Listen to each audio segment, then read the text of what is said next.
Hello and welcome to another Overpaid Over the Bar video with me, Anthony, reflecting on game week 19 and looking forward to game week 20, a little bit also to game week 21, which happens very soon after game week 20. So first of all, I want to look at the game week that's just gone, which is game week 19. So first of all, here is my team. Uh, you can see here that I scored 53 points. Now, I asked last week, had my luck run out? Has it turned? And the FPL gods answered with a resounding no, because I got lucky again. The players that I didn't own, that I would have liked to have owned, I'm not saying I shouldn't, I'm not saying I chose not to own them. In an ideal world, I would have had them. Players like Ekitike, um, players like Cherky, there's a few others that I can't think of right now. I'll see in somebody else's team, I'm sure.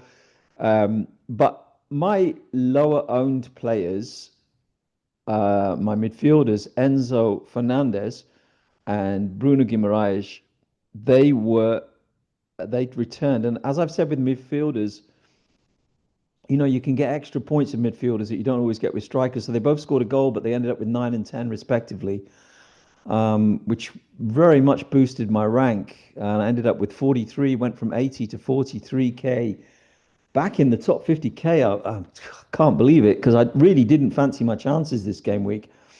I very much thought that some of these games, like the Manchester United game, that's the one I'm thinking of.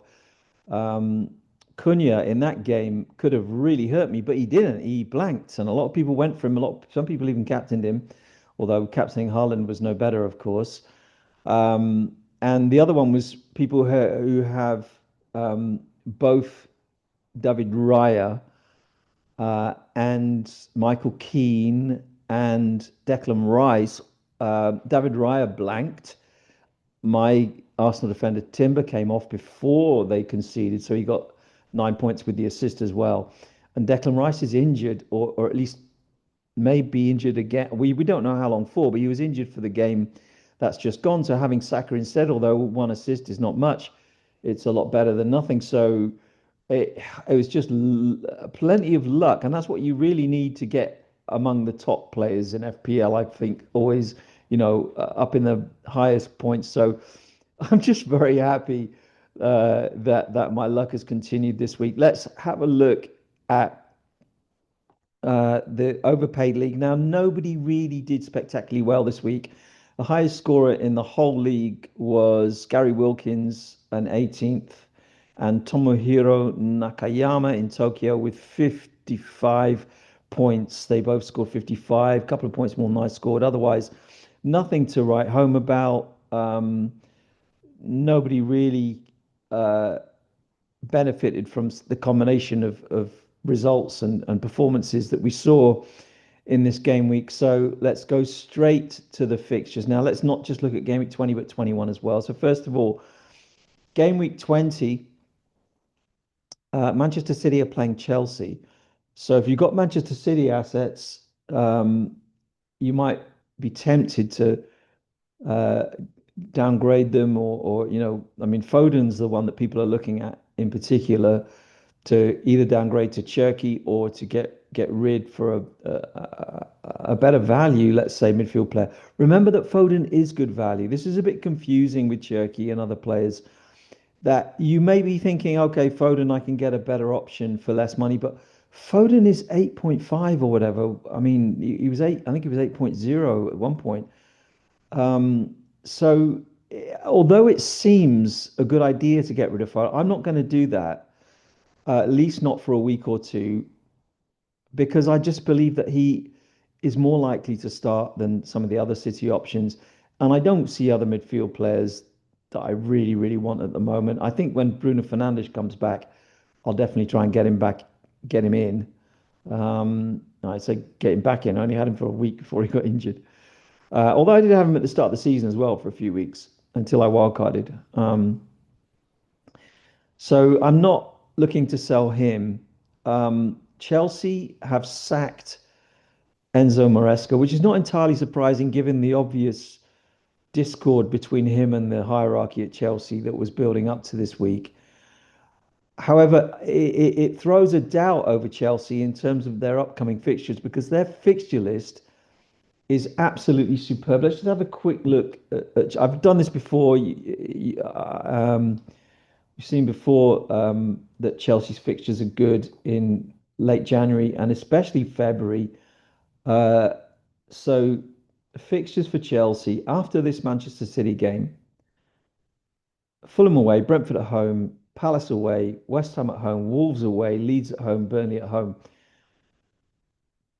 I mean, you need one or two Chelsea players for this run. I would say, and you need the players that are obviously going to play, players like Sanchez in goal, um, players like possibly Enzo, although he doesn't get that many attacking returns. Cole Palmer is an interesting one. Now, you may think that because Palmer, um, because Maresca wasn't playing Palmer, that was Maresca's decision. But it does seem that it was the decision of the club that Maresca disagreed with, one of the decisions that Maresca disagreed with. So the medical team was telling Maresca not to play Palmer more than 60 minutes. Maresca was disagreeing. Obviously, Palmer disagrees because he had a bit of a hissy fit as he was substituted. I think the game before last. So it's not Maresca's decision. Now that doesn't mean that the new manager coming in will have the same policy, but it probably does because they'll hire a manager that does what they want them, So don't think that the change in manager will guarantee Cole Palmer any more minutes than he's getting at the moment. So if you're looking at that thinking, okay, change of manager equals Palmer, not necessarily. So I would wait a couple of games before getting in Cole Palmer. I mean, he can score it's just 60 minutes, as we've seen. He can get a penalty, he can score a goal. No doubt that he's you know gonna get points, but I don't think it's worth the money that he costs until we're absolutely certain that he's going to be playing more than 60 minutes a game. So that's something to consider. Other fixtures coming up. Well, Liverpool's fixture run continues well for this game. They've got Fulham away. Always make a cup of tea just before I start doing these things, and then I realize that you can't actually drink tea while you're talking non-stop for 20 minutes. But anyway, Um, so Liverpool assets are still worth getting, but they did look pretty poor in their last game. Now, I think they're just going through a period where the team doesn't really play well together, but gets results. And although they didn't lose against Leeds, although they didn't win against Leeds, sorry, they didn't lose the game and they didn't concede a goal, which is a step forward for the people who own Van Dijk or any other Liverpool defender. So I'd go into this one, not backing out of your Liverpool assets. I'm still not going to get them. I'm not convinced by Liverpool. I'm not convinced there's one player at Liverpool that deserves.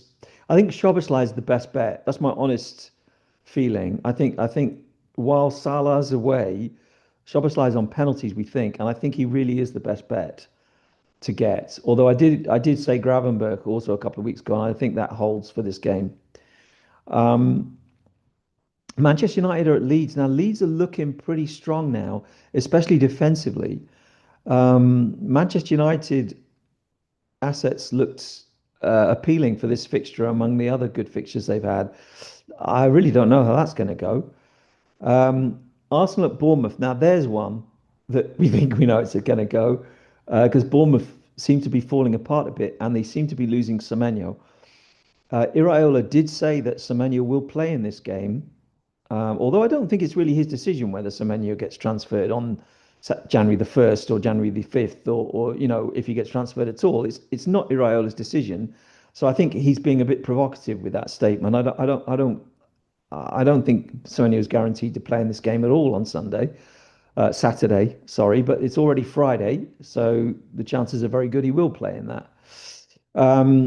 Wolves, West Ham, people going for Jared Bowen. He's one of the biggest transferred in players. Good transfer. Always gets a goal. However badly West Ham play, he gets a goal every 3 games or so. Worth looking at. Although Wolves are definitely improving, and keep an eye on Wolves because they are beginning to look a lot more sturdy, a lot more solid. a lot more effective than they were looking in the first 15 games of the season. So that'll be an interesting one to see. Although I will be watching Exeter City again on Saturday at that time, Exeter are surging up. Not quite, but we're up to 15th place in League One after winning a couple of key games this week against decent opponents. I'm very happy about that.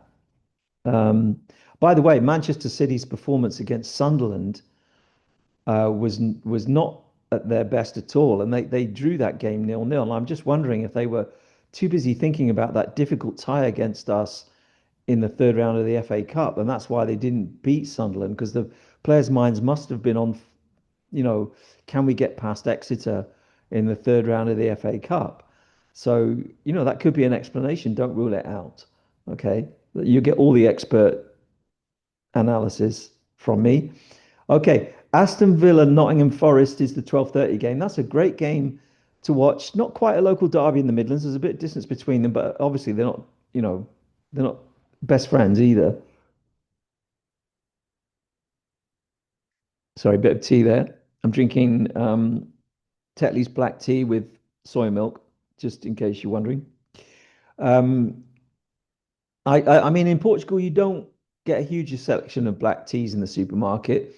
Having lived abroad for so long, I'm not much of a fan of the English strong teas anymore, like Yorkshire tea. They're too strong for me now. I don't know. That might sound a bit crazy, but that's actually quite like the weaker teas now after living abroad for so long. So, not just getting football analysis today. Um, I think Aston Villa will win that. I think Nottingham Forest could score. I do think Nottingham Forest were awful against Everton. And let's pay tribute to Everton now. Because I've been saying whenever I get the chance this season that they're not any good. And what did they go and do? They won at Forest 2-0. Very effective. Moyes has them very well organised.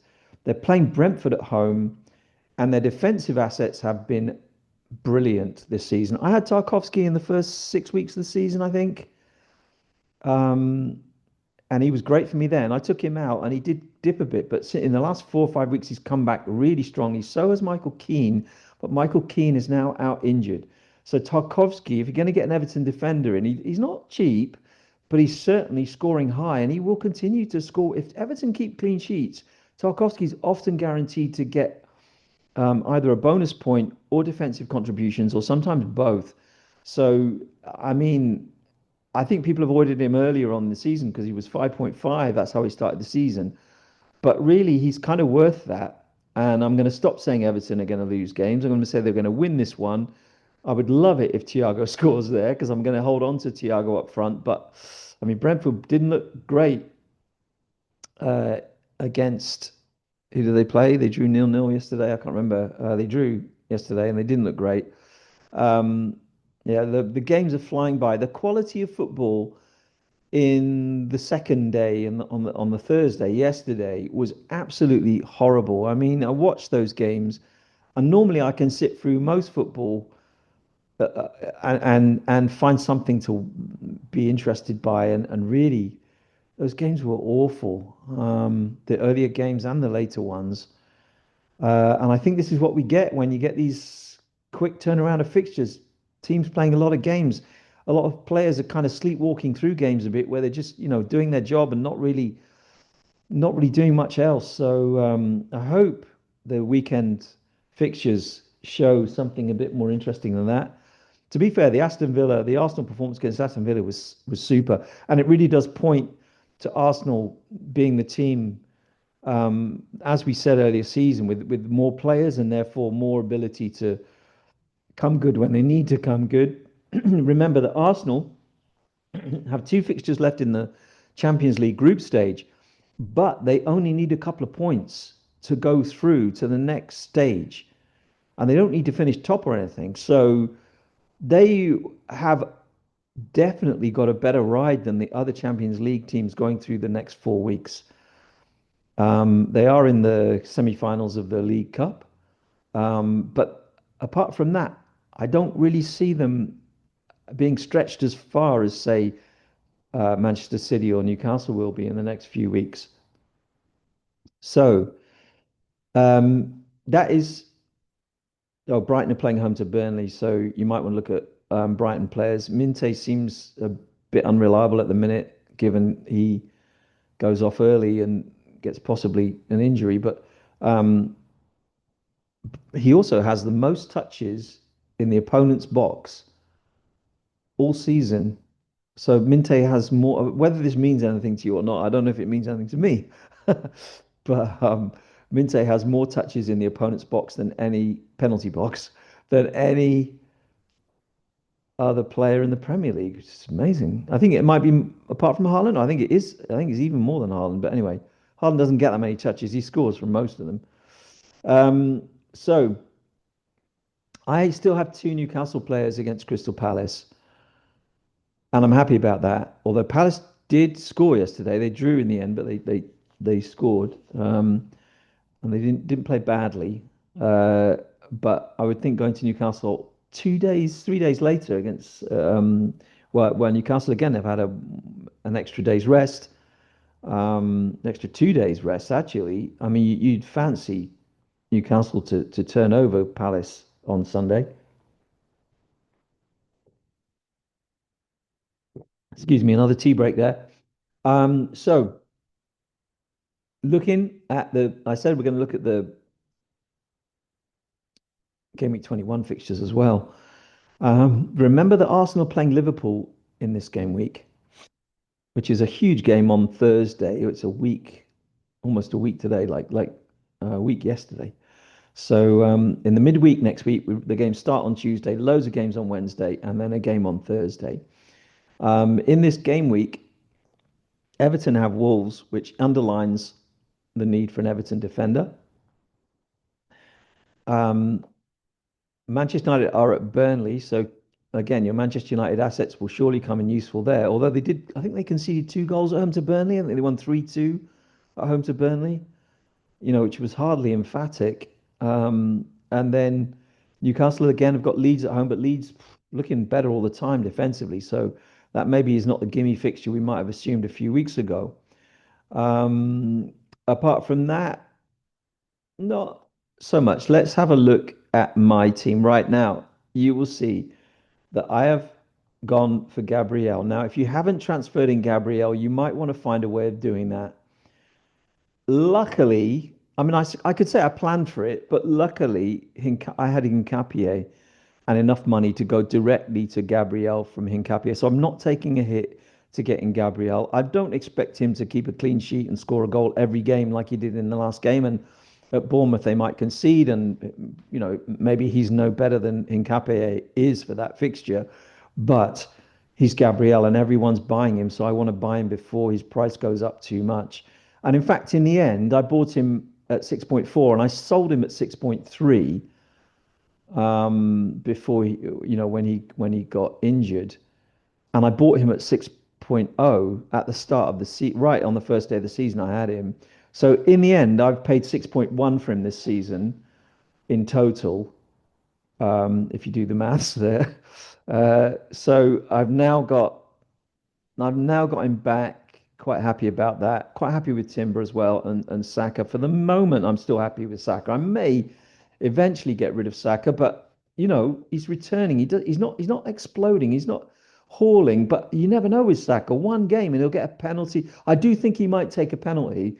I don't think Gyökeres is going to take all the penalties. I do think, and Gyökeres also goes off substituted or sometimes doesn't even start. So that's a possibility when Havertz come back. So I do think Saka could get a penalty, and I also think he's due a goal, and he never stops. He never gives up. He always keeps threatening defenses. So I'm happy with Saka. As I said, I'm happy with Foden. Not hugely optimistic for this Chelsea game. I think I'm going to captain Haaland. Um, I'm happy with Bruno Guimaraes and Gordon for this Crystal Palace fixture, although I want to get rid of one of them after the Burnley game, which is the game. No, wait, that Burnley game. No, the Leeds game after this one. They're playing Leeds in the fixture after this one. And I want to get rid of them um, after this. Okay, so Thiago Everton, maybe, right? I've I'm kind of thinking Dubravka. Oh, by the way, I love Martin Dubravka because I brought him in the week before and he scored 11 points. And then this week I had him on the bench, but he gifted Bruno Guimaraes with a Newcastle goal.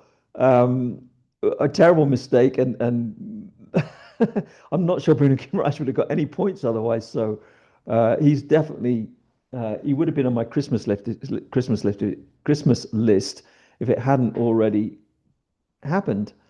Um, and I'm thinking about putting him in this weekend ahead of Sanchez. It really is a toss of a coin because either I don't think either of them will keep a clean sheet. Um, I think both of them could easily concede 2 goals in these games, and I think either of them could pick up a save point. Um, in the miracle that one of them keeps a clean sheet, they will definitely get some kind of bonus or and who is more likely to get a clean sheet? I mean, the back of my mind is like Chelsea might with the with no manager or a new standing manager or a completely new manager suddenly completely come alive against Man City and pull off, performance against a team that did look a bit lackluster in the last game at Sunderland. So it's a real. I might just look at I might just look at where the moon is and see what their astrological makeup is, and just decide. Sometimes I do that because I'm an astrologer. Some of you may not know that. If you, a couple of people looking at these streams who I don't know. Usually, everyone who watches these streams I know personally, but recently we seem to have had a couple of views from um, people that I don't know. And I never share these videos on social media, so I'm not looking for those people.